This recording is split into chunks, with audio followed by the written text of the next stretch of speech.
हाँ भाई, सीन ये है कि 2.1 हम एक्सरसाइज कर रहे हैं, ठीक है। और ये क्वेश्चन है हमारे पास, हमको क्या करना है, डेरिवेटिव फाइंड करना है, ठीक है। क्या फाइंड करना है, डेरिवेटिव। तो सबसे पहले नंबर पे आप ये देख लो कि डेरिवेटिव फाइंड करने के ना हमारे पास दो प्रोसेस होते हैं। कितने? दो प्रोसेस, ठीक है। एक मैं कह देता हूँ भाई इनडायरेक्ट, और एक क्या कह देता हूँ, डायरेक्ट। ये डायरेक्ट जो हम करेंगे ना 2.3 से ऑनवर्ड करेंगे, ठीक है। इनडायरेक्ट में हम क्या करेंगे, 2.1 और 2.2। ये हम किस मेथड से करेंगे, 2.1 और 2.2 इनडायरेक्ट मेथड से। अब देखो इनडायरेक्ट जो मेथड है हमारे पास, इसको हम और क्या कहते हैं, ए बी इनिशियो मेथड भी कहते हैं। क्या कहते हैं, ए बी इनिशियो मेथड, ठीक है। फर्स्ट प्रिंसिपल मेथड भी कहते हैं। क्या कहते हैं, फर्स्ट प्रिंसिपल मेथड, और हम क्या कहते हैं, बाय डेफिनेशन मेथड। एक चीज़ के ये सारे नाम हैं, ठीक है। कोई भी नाम आ जाए परेशान नहीं होना, जो मेथड अभी करवाऊंगा उसी को फॉलो करना है। बात समझ आ गई है कि नहीं आ गई है, ठीक है। अब हमें पता है कि ये हमारे पास क्या है, एक फंक्शन है। फंक्शन को हम किससे रिप्रेजेंट करवाते हैं, या तो हम y से रिप्रेजेंट करवाएंगे या फिर हम f ऑफ x से रिप्रेजेंट करवाएंगे, ठीक है।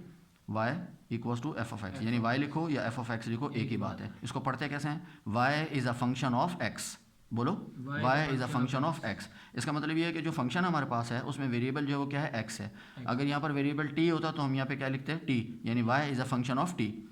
अब इसका मतलब क्या है कि हमारे पास एक फंक्शन है और उस फंक्शन के अंदर वेरिएबल क्या है, x है, ठीक है। तो हम यहाँ पे क्या कर देते हैं, हम इसको कर देते हैं let y equals to 2x² plus 1, ठीक है। इसी क्वेश्चन को अच्छी तरीके से समझना है, इंशाल्लाह 2.1 2.2 आपकी क्लियर हो जाएगी इसी मेथड से, ठीक है। एक क्वेश्चन ये समझाऊंगा और इसके अलावा एक क्वेश्चन और समझाऊंगा आपको, बस दो क्वेश्चन आप करोगे, आपकी 2.1 2.2 क्लियर इंशाल्लाह, ठीक है। अब देखो, अब हम क्या कहते हैं, ये हमारे पास क्या है, फंक्शन है, ठीक है। फंक्शन के अंदर अब हमारे पास दो वेरिएबल होते हैं, एक होता है डिपेंडेंट और एक होता है इंडिपेंडेंट। देखो ये जो y है, y की अपनी कोई वैल्यू है नहीं है, y की वैल्यू उस वक्त आएगी जब हम x के अंदर कोई इनपुट देंगे। सही बात है, गलत बात है, ठीक है। तो इसका मतलब y क्या कर रहा है, डिपेंड कर रहा है। y किसके ऊपर डिपेंड कर रहा है, x की वैल्यू पर डिपेंड कर रहा है। और x क्या है, इंडिपेंडेंट है, उसमें आप कोई भी वैल्यू पुट करा दो, 0 पुट करा दो, -1 पुट करा दो, 1 पुट करा दो, कोई सी भी वैल्यू पुट करा दो। जब आप x के अंदर आप वैल्यू इनपुट करवाओगे, ठीक है, तो उसको इसको जब हम सॉल्व करेंगे, प्रोसेस करेंगे, तो हमारे पास एक आंसर जनरेट हो जाएगा। वो आंसर किसका कहलाएगा, y का कहलाएगा। तो इसके अंदर x जो है वो इंडिपेंडेंट वेरिएबल है और y क्या है, डिपेंडेंट वेरिएबल है। इतनी बात समझ आ गई है, ठीक है।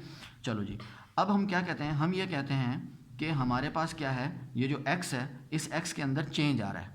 क्या आ रहा है, चेंज आ रहा है। उस चेंज को हम क्या करते हैं, डेल्टा x से रिप्रेजेंट करवाते हैं, ठीक है। ये भी हम यहाँ इस तरह यूँ शो करवा दें या फिर हम डेल्टा लिख दें, ठीक है। दोनों सिंबल जो है वो क्या किए जाते हैं, यूज़ किए जाते हैं, ठीक है। ये स्क्वायर आ गया एज इट इज़ और ये +1 भी आ गया एज इट इज़। अब देखो, जब हमने x के अंदर इंक्रीमेंट करवाया, जब x के अंदर चेंज आया, तो y किस पे डिपेंड कर रहा था, x पे डिपेंड कर रहा था ना।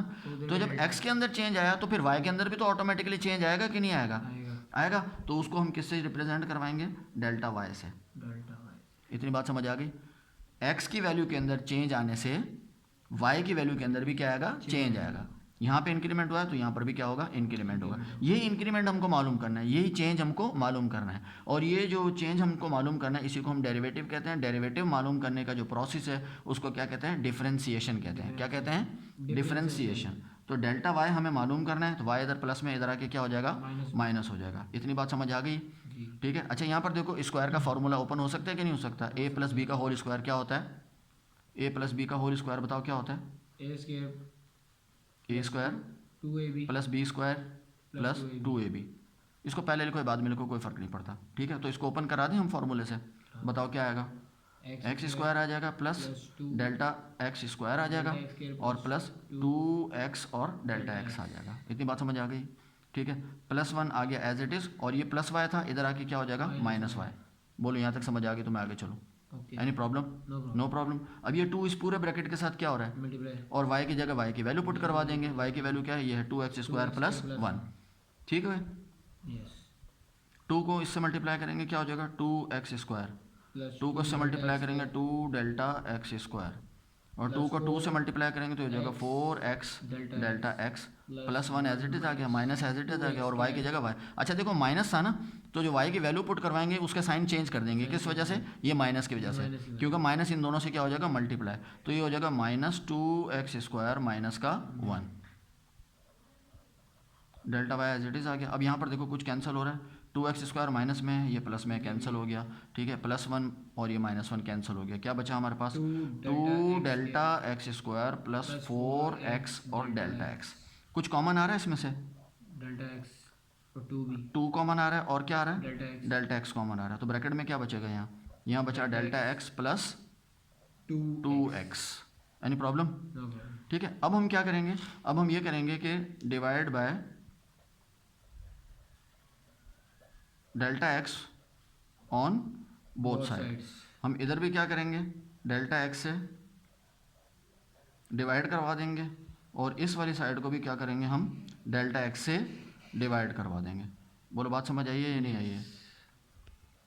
तो जनाब ये डेल्टा x से डेल्टा x क्या हो जाएगा, कैंसिल हो जाएगा। यहाँ पे हमारे पास बचेगा delta Y over delta x equals to 2 delta x plus 2x। यानी प्रॉब्लम यहाँ तक। अब हमने आखिरी स्टेप करना है कि लिमिट अप्लाई करनी है। क्या करनी है, लिमिट, तो हम यहाँ लिखेंगे बाय अप्लाइंग लिमिट। लिमिट क्या, डेल्टा x अप्रोचेस टू 0, यानी डेल्टा x जो आया है, जो इंक्रीमेंट आया है हमारे पास, वो इतना छोटा है कि उसको हम क्या लेट करवा सकते हैं, 0। ठीक है, ऑन बोथ साइड, यहाँ पे हम लिख देंगे बोथ साइड। तो अब यहाँ पे क्या होगा हमारे पास, limit delta x approaches to 0, ठीक हो गया, और यहाँ क्या आ जाएगा, delta y over delta x equals to, constant पे तो होता नहीं है तो हम यहाँ पे क्या कर देते हैं, 2 को साइड पे कर देते हैं और बाकी पे हम क्या कर देते हैं, limit delta x approaches to 0 delta x plus 2x। Any problem? No problem. अब देखो आगे क्या होगा, जब इस delta y over delta x पे लिमिट अप्लाई करेंगे तो यहाँ क्या आ जाएगा, dy ओवर dx हो जाएगा, ठीक होगी, ये 2 एज इट इज़ आ जाएगा। अब ये डेल्टा x, ये लिमिट इस पर अप्लाई करनी है, ये तो 2x एज इट इज़ आ जाएगा ना जी, ठीक है, और ये डेल्टा x क्या हो जाएगा, 0 हो जाएगा, तो 0 लिखने की ज़रूरत हमें नहीं है। 4x problem? तो आंसर क्या आ जाएगा हमारे पास, 4x। Any problem? No problem at all. ये था क्वेश्चन, कोई तकलीफ तो नहीं है, प्रैक्टिस करोगे तो सेट हो जाएगा। अब हमको क्या करना है, अब हमको जो नेक्स्ट क्वेश्चन समझना है वो ये समझना है कि अगर यहाँ पर ऐसी पावर आ जाए जिसका फॉर्मूला हमें ना आता हो, ठीक है, जैसे 5 आ जाए, 5 का फॉर्मूला तो नहीं आता, या 1/2 आ जाए, या -2 आ जाए, तो फिर हम उसको कैसे सॉल्व करेंगे। इस क्वेश्चन को भी आप सॉल्व करो, इसके बाद फिर हम वो क्वेश्चन सीखेंगे।